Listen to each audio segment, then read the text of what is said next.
Nous sommes dans l'Est de Paris, dans mon agence, l'agence de Germ Studio, et je suis Germain Bourré, designer avec une spécificité en design culinaire. J'accompagne des agriculteurs jusqu'à des grands chefs en passant par des industriels sur l'épanouissement de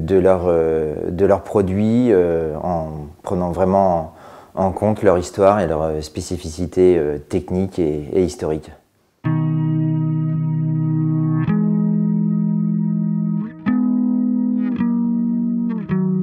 J'ai pour habitude de dire que le chef utilise des produits et le designer il utilise des matériaux. Et cette simple petite différence d'approche de la matière fait que moi quand je vais voir un chocolat, et puis quand je vais le goûter, alors en effet je vais le goûter comme le chef, mais je vais voir vraiment comment la mise en œuvre a vraiment influé sur la matière, tant sur sa saveur, mais aussi sur sa composition, et savoir où on peut l'emmener dans sa narration, et qu'est-ce qu'il faut raconter par rapport à cette matière pour qu'elle soit vraiment valorisée.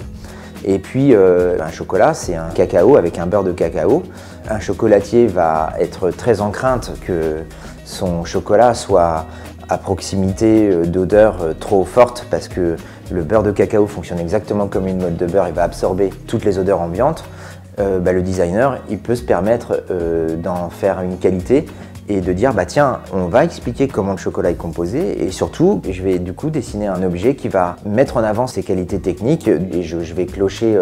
des écorces d'orange, du tabac, des matières et des saveurs qu'on n'oserait pas mélanger directement dans du chocolat. Et bien tout simplement, là en travaillant sur cette idée d'infusion, en fait on peut se permettre du coup d'aller chercher des infusions sur des saveurs un petit peu plus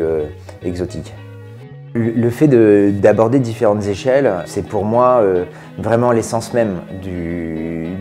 design, et mon grand plaisir, c'est en effet de travailler sur le micro qui va se passer dans l'assiette, et du coup en cuisine on va aller chercher une technique particulière, et puis petit à petit de glisser à l'échelle du dessin de l'assiette, et puis de passer sur le dessin de l'environnement de la table, du contexte de service, de son éclairage, du décor de la salle, et surtout de considérer du coup la salle vraiment comme une scène de théâtre, donc avec des circulations, avec des contraintes techniques, et derrière arriver jusqu'à l'échelle de l'architecture. Et quand on va être aussi sur des accompagnements sur des industriels ou des agriculteurs qui commencent de plus en plus à vendre leurs produits en direct, il y a aussi cette question du voyage, du transport avec le packaging.